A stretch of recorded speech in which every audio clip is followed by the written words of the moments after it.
here we're going to be using masks. And this actually goes back to the question we had earlier with the if instead of not a numbers you want to filter based on something else and do manipulations based on something else. So that's where you'll use masks. So first we're going to cover booleans, which is true or false statements. Now if we say x equals 5, then x greater than 5 gives us false because x is not greater than 5. But if we say x is equal to 5, which is what the double equal sign means, is it equal to, then that gives us the answer true.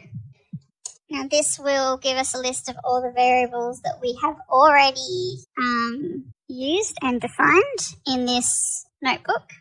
So if we ask if average weight, which is something that we defined earlier, a series of the average weights, is greater than 2, it will give us a list where it's true or false for every plot if we run it here on the names. So it will tell us when a plot name is greater than 5 and when it is not greater than 5. So here it's a way of doing tests on things. So if you wanted to choose things that are within a specific range and then do specific things just on those ones, we can use this method to do that. So we're going to do logical evaluations with various subsets.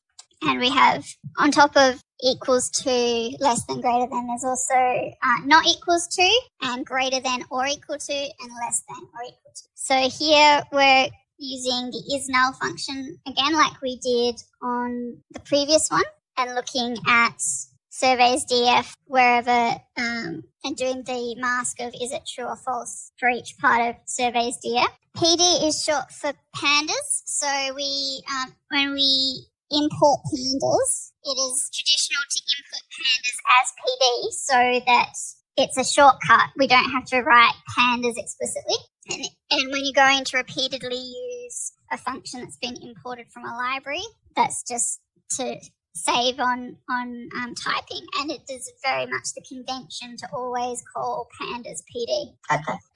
Because here we're creating a new data frame and we're not referring to an existing one. We're calling the existing one within the function, but we're not applying it. Actually, would it? I've forgotten if it works. Probably won't. But so if we did surveys df dot is null, okay, it does work the same. So these are just two different ways of saying the same thing. I think the main difference there is the first one.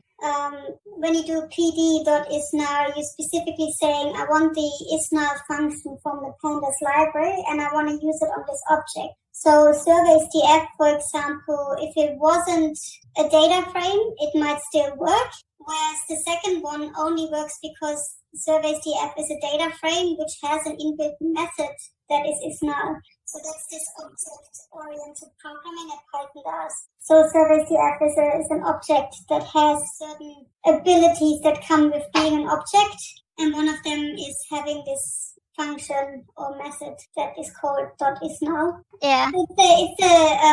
It's the difference between when you do pd.isNull, you specifically say, I want to use the pandas function called isNull on whatever I'm giving you after, which might or might not be a data frame. Whereas the second version of writing it only works because surveys df is a data frame that has a function called isNull. Try plot names. That was easy enough. Plot underscore names. Yeah. Okay. So yeah, it does work with a list.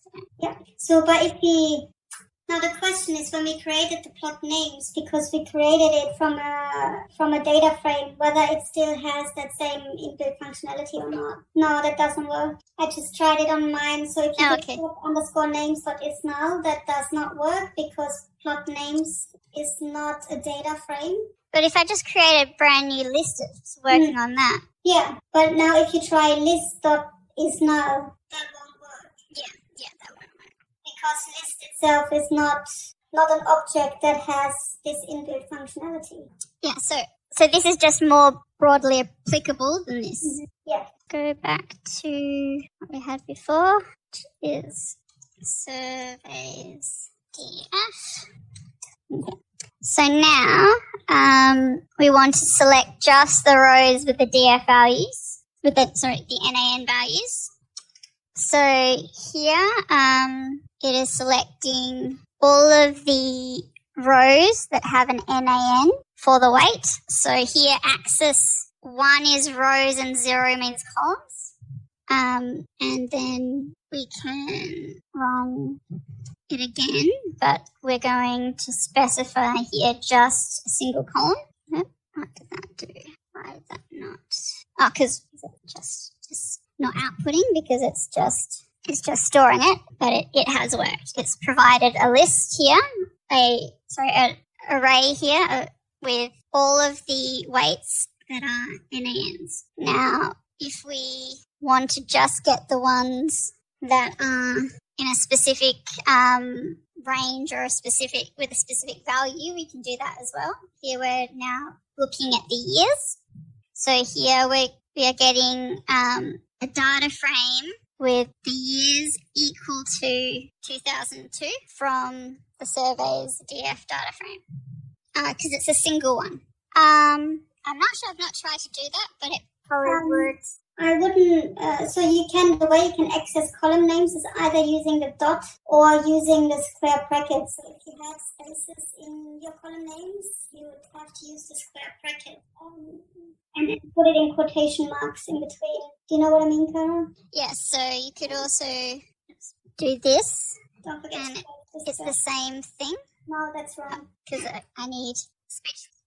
But you need to close the square bracket after year, not after 2002. Okay. Yeah, that works the same way, yeah. So yeah, the fact that there are multiple ways to do the same thing can sometimes be a bit confusing. If you at least know one of them, then you can do it. But if you're reading other code, you might be a bit confused because there's multiple different ways to get to the same result. But yeah, doing it in this way is the more sort of flexible way to do it. And there, I think you could do, if you wanted multiple ones, that's not going to that would, oh no, that doesn't work either. No, I think if you want multiple, we have multiple statements below. Okay, yeah. Like that. Yeah, I need to stop trying to jump ahead. So here, all rows that do not contain, so the exclamation mark means do not, or not, sorry. So not equal to 2002. And here, here we've got multiple things. So here we've got, it has to be greater than 1980, but greater than or equal to 1980 or less than and equal to 1985. And the brackets are important. If you didn't have the round brackets, it wouldn't work. Yeah. Can I change, for instance, here is the same variable, so it's year, but can I have like different variables in the same condition? Yes, so we could say maybe weight greater than 10 or something. Yeah.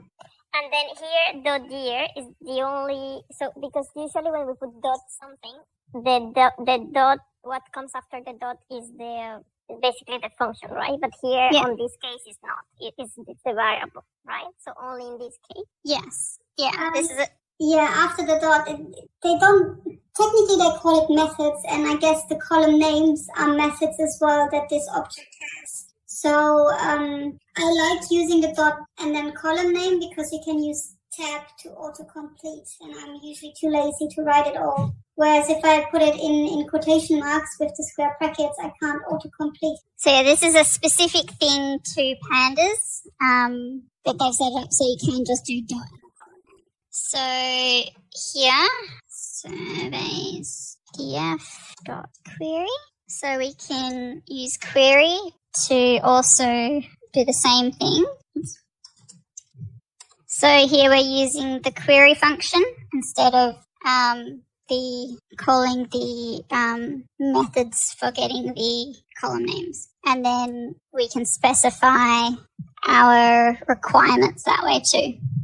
So here we put the the quotes in year just before and after. It's not in every year. So is that Yeah, so it's for the entire string. Yeah, so this query works a little bit like you would write, I don't know if you've tried SQL or SQL, so it works a bit like those queries. And I find it quite useful because if I have, if I want, for example, here I'm saying I want the year between 1980 and 1985, and then maybe I want to have a specific weight or something as well. If you have to write that like the query above, it suddenly becomes really, really long and hard to read. So there are some blog articles which compared the performance is actually faster, which I didn't know. And the only reason why I think it is faster because the other method you have to create a Boolean mask first and then pass it through.